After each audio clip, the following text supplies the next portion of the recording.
Hello everyone. In this video, I am discussing about haloform reaction. Haloform reaction, the name came means how it came means the product of the reaction is haloform. Okay, this is the general form of haloform. This X could be chlorine, bromine, and iodine. Okay, depending upon which it will be chloroform, bromoform, and iodoform.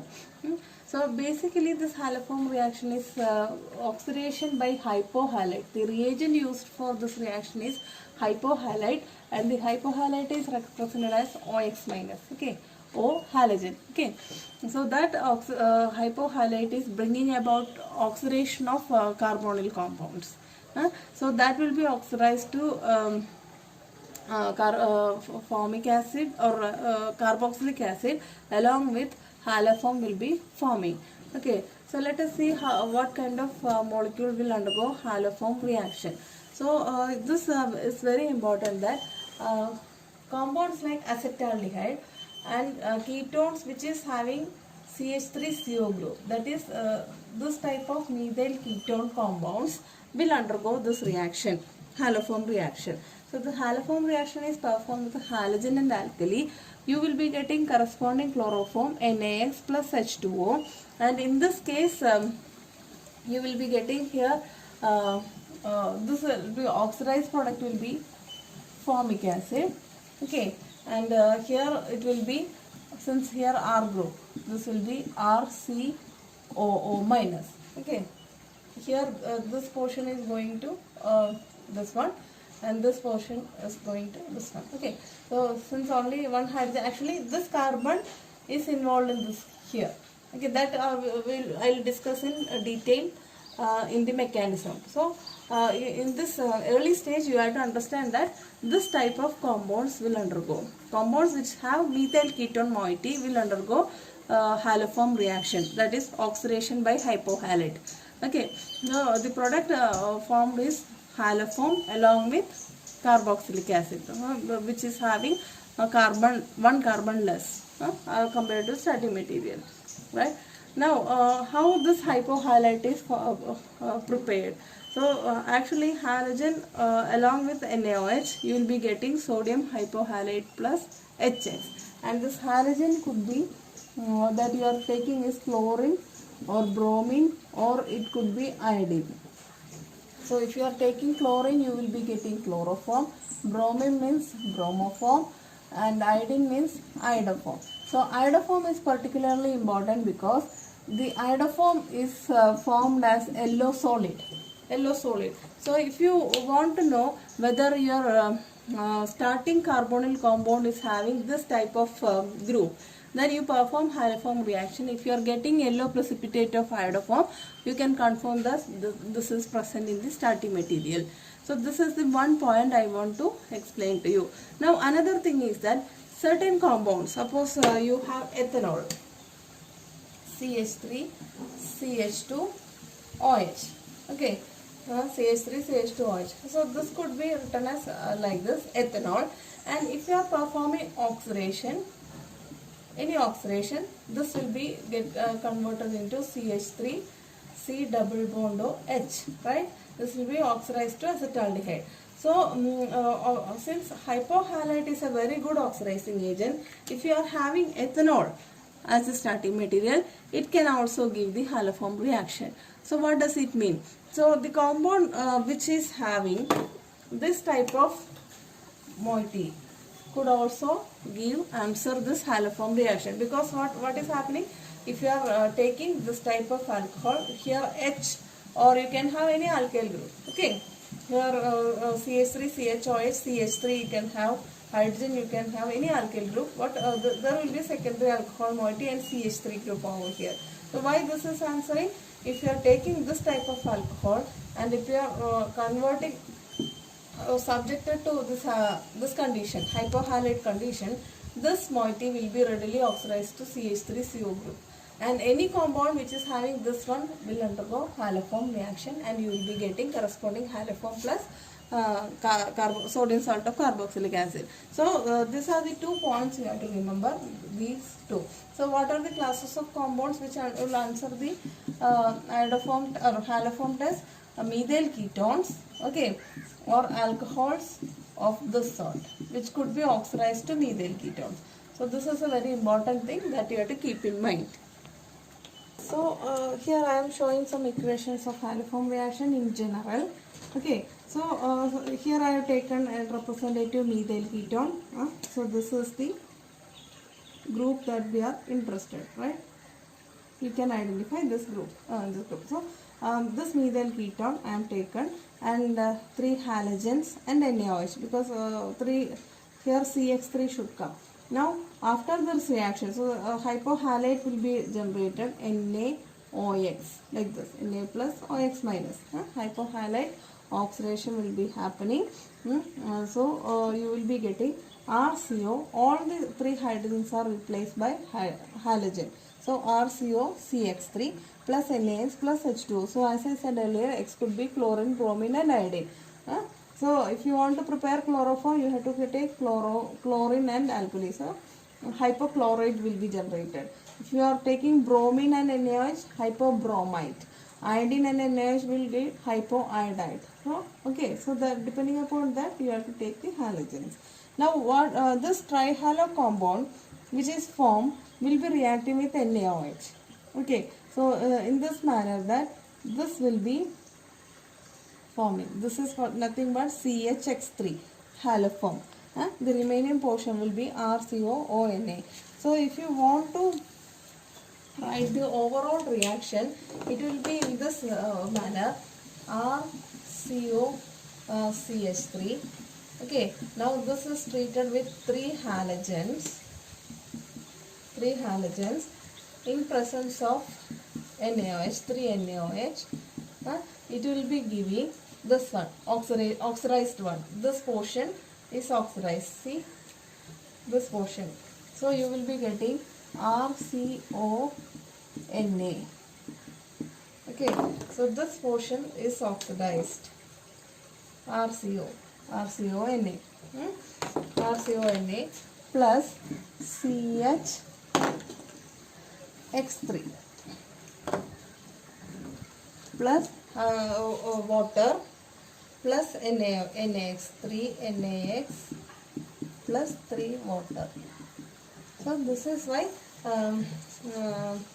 this is known as hypohalite oxidation, because this hypohalite generated will be oxidizing this keto compound to carboxylic acid. Along with you will be getting side products haloform. Now this is employed in, as I said earlier, this is employed in the identification test, which is known as iodoform test. Iodoform test for this group. Okay, because after the reaction, if you are treating with iodine and alkali, after the reaction you will be getting CHI3, which is yellow solid. Yellow solid will be obtained in this reaction. So you can confirm this type of moiety is present in the starting material. This is a confirmation test for CH3CO group. So this is about general thing about haloform reaction. Now let us look into the mechanism in detail. So in the mechanism, first step is generation of the oxidizing agent. Our oxidizing agent is nothing but this one, sodium hypohalite. Sodium hypohalite. So this is regarded as an oxidation of the substrate by hypohalite. Okay, so which is formed by reaction of halogen and alkali. So first we have generated the oxidizing agent. So this is our hypohalite. Now this is made to react with our carbonyl compound. Second step. So you will be taking that methyl ketone plus this hypohalite 3NaOX.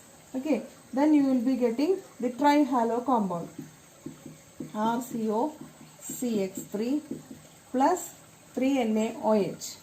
3NaOH. So here NaH, this 3Na will be taking 3 hydrogens, so you will be getting 3NaOH, and 3 hydrogens are replaced by halogen, so you will be getting RCOCH3.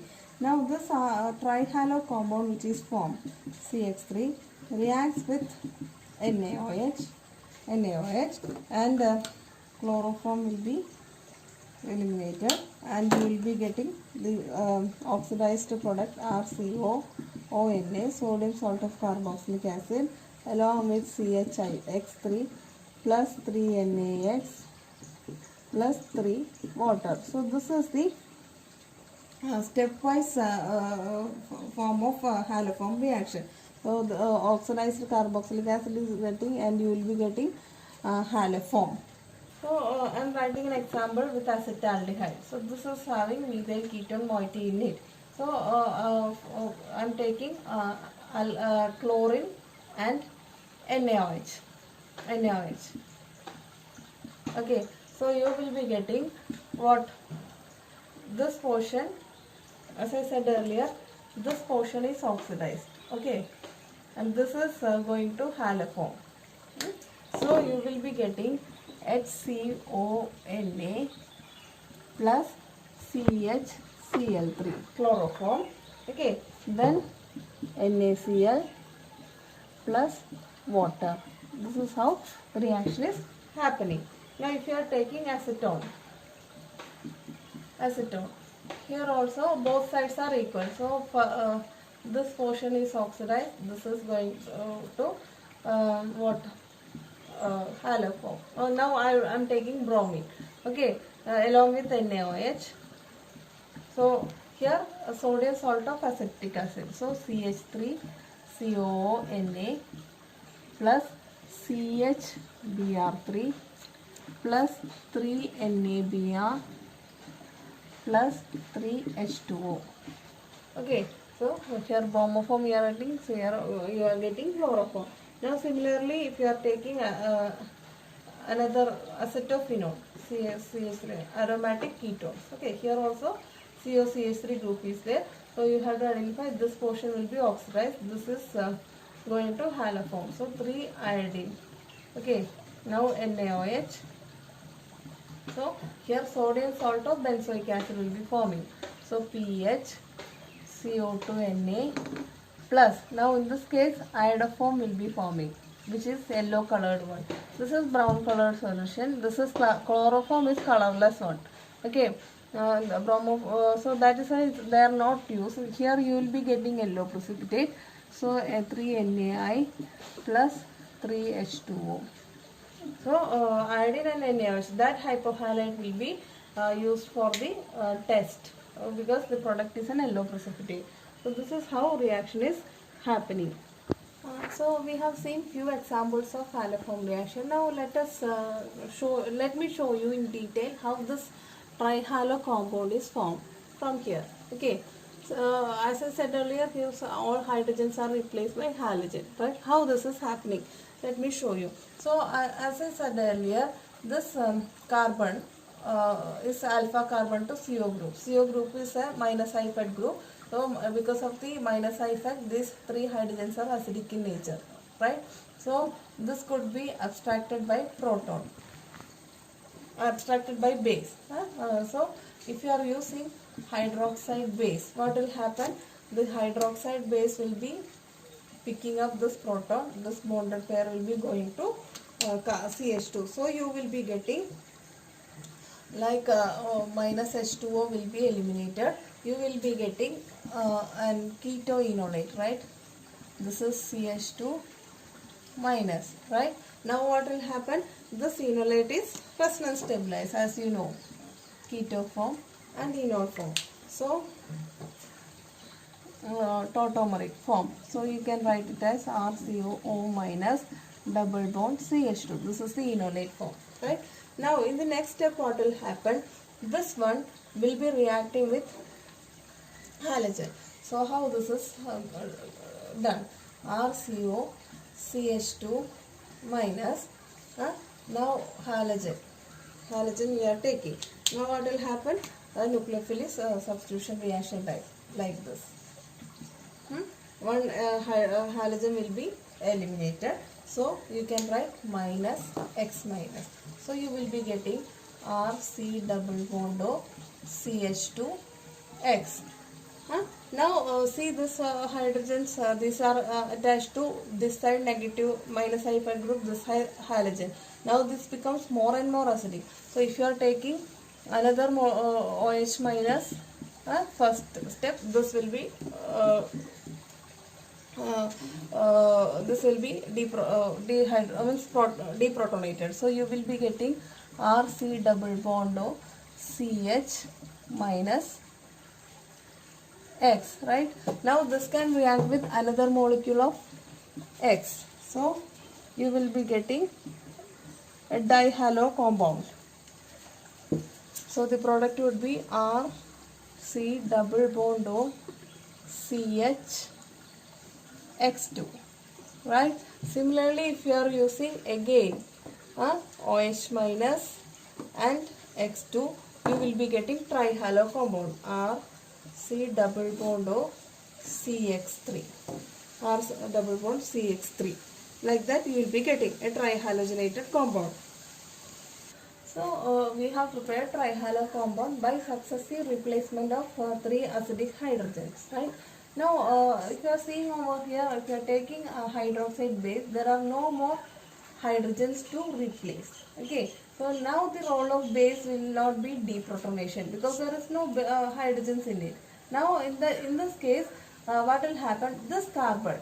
Now what? Even though proton will be there also, what will happen means, even though this side is also proton is there means it will not deprotonate over here. Why means this carbon will be more and more electron deficient because of the oxygen as well as this 3 trihalo group. Okay, 3 electronegative halogens are there. So this carbon will be highly electron deficient. So no matter whether hydrogen is present in this side also, now this will be acting as nucleophile. Okay, no more a base because of the high electron means low electron density or high reactivity of carbonyl group. So now this will be undergoing nucleophilic substitution. Nucleophilic addition reaction, not substitution, nucleophilic addition. This will be added here, not substituted. Substitution means one thing has to be eliminated. So now what will happen? RCO minus, right? Now you will be having OH over here CX3. Now you will be getting a tetrahedral compound. In the next step, what will happen? This O minus will come back, and CX3 is a good living group. So this will be eliminated as CX3. So you will be getting RC double bond O OH plus CX3 minus. Now if you are seeing over here, this is now in search of proton, right? Now this is an acid. So acid will, what will it do? It will easily donate proton to this one. Then only it is acid, right? So this will be RCO minus plus you will be getting CHX3 over here. So this is how you are getting sodium salt. If you are taking sodium hydroxide, you will be getting sodium salt of carboxylic acid along with haloform. So this is the mechanism of haloform reaction. So iodoform test. This is the application of haloform reaction as I said earlier, and the reagent will be iodine and alkali. Okay. So as I said earlier, if iodine and alkali are the reagents used in the haloform reaction, the haloform form would be obviously iodoform. Okay. So any compound which is having this type of methyl ketone moiety or alcohol which could be oxidized to methyl ketone moiety. Okay. This could be oxidized to CH3CO. That will, when it is treated with iodine and alkali, that will yield yellow precipitate of iodoform. Yellow precipitate of iodoform, CHI3. So this will be precipitated in the reaction as an yellow precipitate, and it will be having a characteristic odor also. Since iodoform is easily recognizable, this reaction is used to detect the presence of structural features, those compounds which having COCH3. It will be used to test this type of moiety. That is why it is known as iodoform test. So for example, I am writing CH3. I have shown you an example with ethanol also. Now I am taking isopropanol. Okay, this is CH3. If you are treating with iodine and NaOH, now you will be getting, this will be oxidized to CO group first. So it is like CH3. It will be oxidized to acetone, CH3CO. Okay, plus NaI plus NaI plus water. 2 NaI plus water. So this is now methyl ketone. Now in the second step, this methyl ketone, that is our acetone over here. This is again reacting with halogen and alkali. Okay. Now you can know this portion will be oxidized to, it will be converted into iodoform, and this portion will be oxidized to acid. So since CH3CO, it will be sodium salt of acetic acid plus 3 NaI plus 3 H2O. So this is the iodoform reaction. I hope you understood the haloform reaction and iodoform test also. Why the iodoform test is performed, because it is easily recognizable after the reaction, the iodoform, which is yellow in color and it is having characteristic odor. So that is why it is used to test whether this type of moiety is present in the molecule or not.